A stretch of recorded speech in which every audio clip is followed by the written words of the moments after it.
Happen usually the Monday.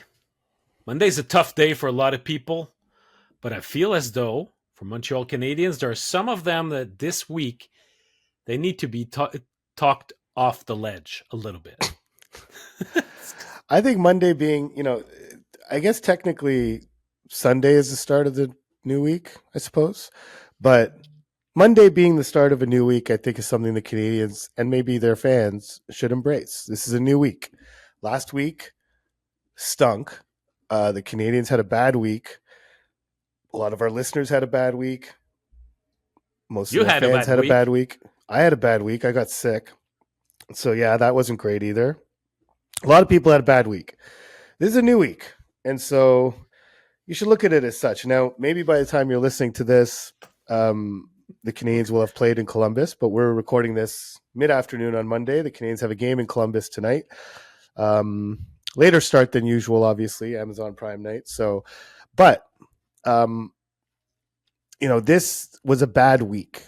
It did not undo everything the Canadians had done up to this point this season, and they have a real opportunity to show that they are a different team from the one last season, that they have matured, that they have grown, and that they recognize that stretches like they're on, and it's not just last week, but obviously you can go back to the game against the Flyers, need to be nipped in the bud.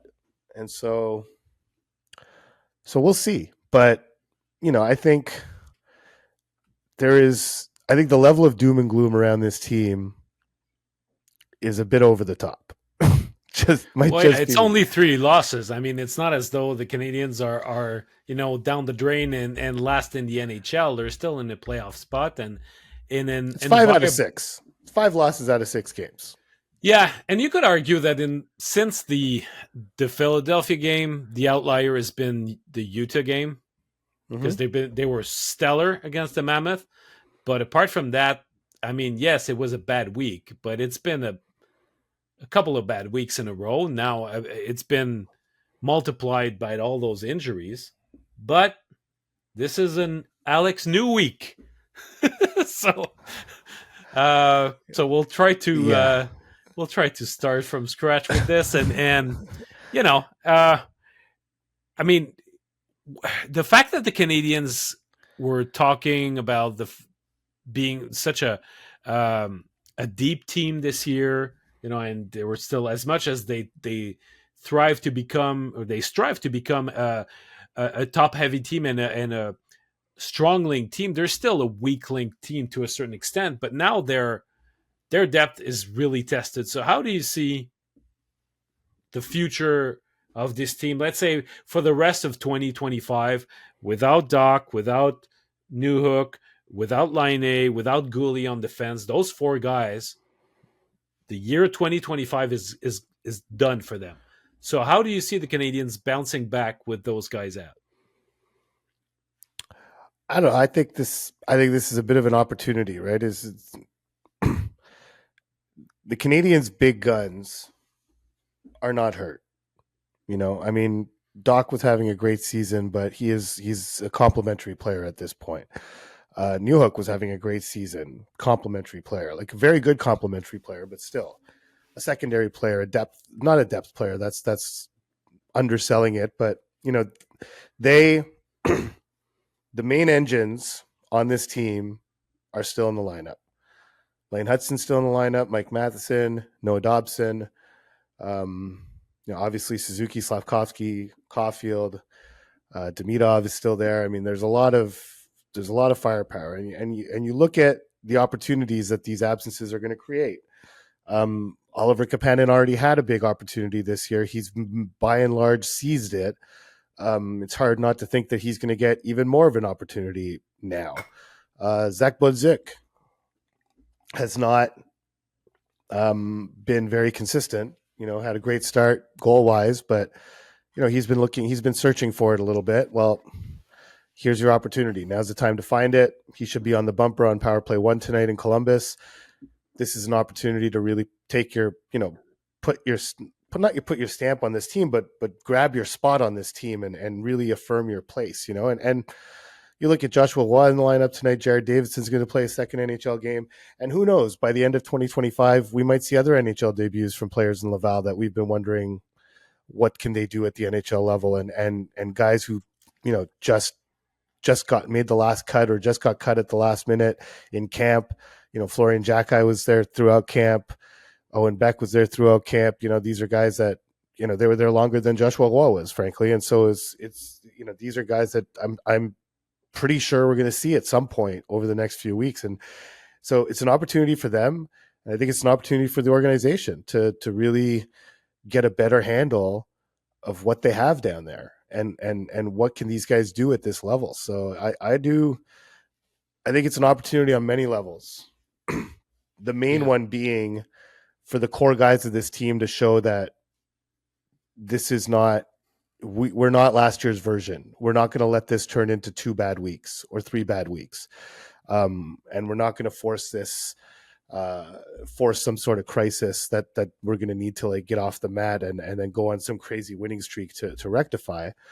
But having said that, you could argue that their start of the season was kind of their winning run, and this last year's version of this team would now go on a losing run. And so I think we're going to find out as soon as tonight how close to last year's version this team is. But Yeah. definitely by the end of this week. For sure. Yeah. There's to me, I see the end of this week. Actually, the group of games until they leave for their trip to Utah, Vegas, and Denver, like that's the opportunity for them to bounce back and bring their house in order a little bit more. I agree with you. The opportunities given to other players. I mean, it's a bit of a cliche to say that when you the injury to one is an opportunity to another.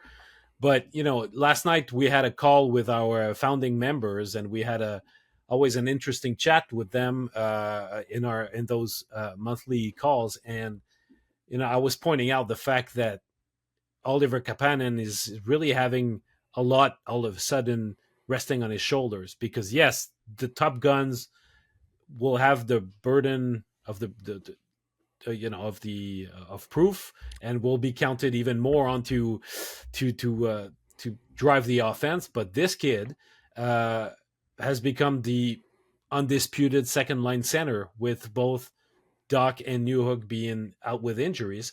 So I'm curious to see how he's going to react, having so many responsibilities, potentially so much more ice time too. And the fact that, we can expect that the Jake Evans line will continue to have the bulk of the defensive missions, while secondary scoring will be counted on Oliver Kapanen's line. So I'm really looking forward to see how he's going to react that way.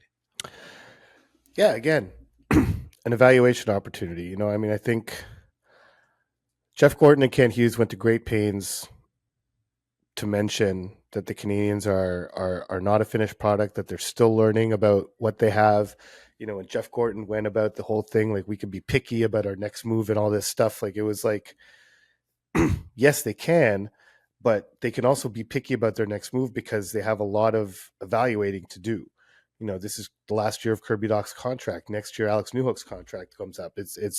They're going to probably sign Demidov to an extension at the end of this season. There's just a lot of, obviously Matheson's contract is up. There's a lot of potential there's a lot of decisions that need to be made.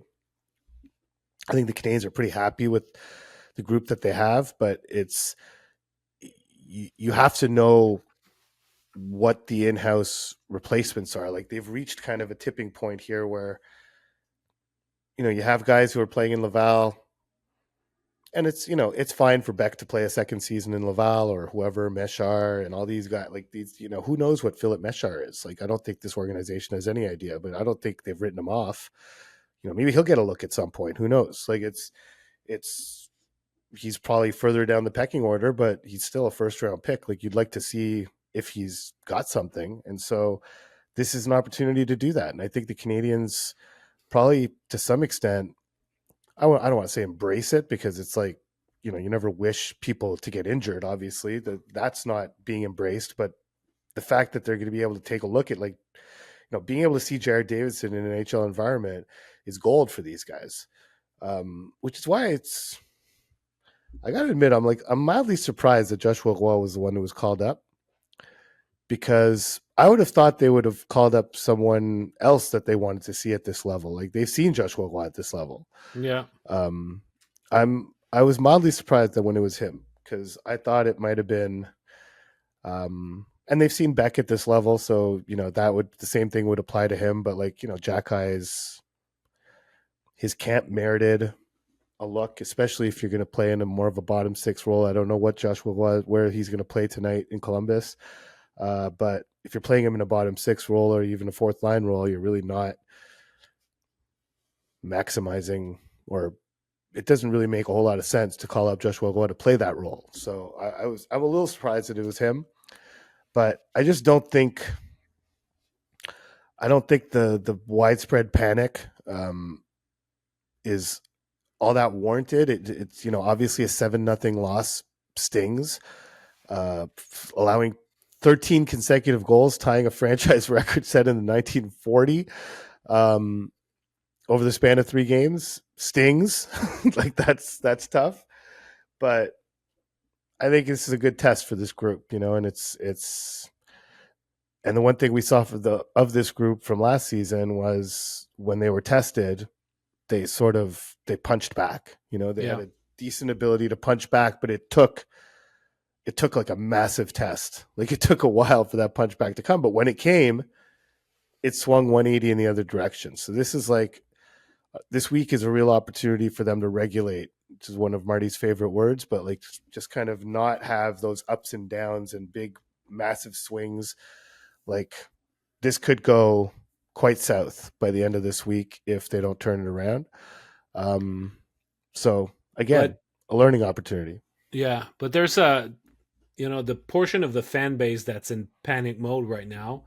Of course, the first reflex is to call for changes, right? But I think that to a certain extent, you look at the way the Canadians have been playing lately, and they're not going to trade their way out of certain of their problems, whether it's the lack of calmness that Marty has been talking about, confidence with their puck touches, their issues on the power play, their the fact that they don't get on the inside and nearly enough, or having Samuel Montembeault figuring things out. These are not things that you can fix simply by with a trade. It has to come from within, right? But at the same time, you look at the roster that's at your disposal, the guys, and it's growing thin rather quickly. And on Monday afternoon, the Boston Bruins decided to put John Beecher on waivers, big hulking left-handed centerman who can kill penalties and is Mm-hmm. decent in the face-off dot. I mean, trading players maybe not, but how about claiming a guy like that? Do you think that it would help the Canadians? I mean, listen, the Canadians were in on David Kampf before he signed with the Canucks over the weekend. Not saying that John Beecher is anywhere close to what David Kampf is, but he is the same profile of player in a way. Um, yeah, maybe. I mean, they don't really have that in house. I think he got a lot of opportunities with Boston. If John Beecher, if the Boston Bruins are not satisfied with John Beecher, a guy that they spent a first round pick on, a guy that they waited a long time for, a guy who just seems to fit the mold of being a Boston Bruin, if the Bruins themselves don't see that in him, I have some questions as to what's going on there. Every time Mhm. I've seen him play, I've seen him play a handful of games. He seemed fine. Like, he might be big, but he doesn't seem to be a guy that really He's not a Punisher. maximizes it. No, that's it. He's not someone who maximizes that size. Um, but as a stopgap, maybe. But I would honestly prefer, that spot going to someone in Laval. Like, Okay. you have a lot of guys in Laval. Like, it's not as if this team is bereft of prospects. They have a ton. So before reaching out for a John Beecher on waivers, which really there's no harm to it, it's not gonna hurt them. But I think it would just kind of block the potential of seeing another kid play from Laval. And I really think that this should be viewed as an opportunity to do that. Yeah, but I mean, there's a difference between blocking someone and rushing a kid to the NHL because of need, right? So if you, as much as Florian Jackie's camp was great, and everybody wants to see him in Montreal, and I'm sure that he's going to have And a his good rookie season NHL in the AHL career. was great. No. It's not like he's played a full AHL season with playoffs. He had a great camp. Like it's you bring him up if you bring him up for a few games, like a month, maybe play him 5 games and send him back. Like that's fine, Mm-hmm. and then bring someone else up. Like it's there are guys down there that I would rather see in a like I would rather get a because I don't think John Beecher is gonna. I don't anticipate him changing his narrative a whole lot in a new on a new team. John Right. Beecher is kind of what he is, like it's that's that's what he is. I think the Canadians have a lot of guys in their organization. They don't know what they are.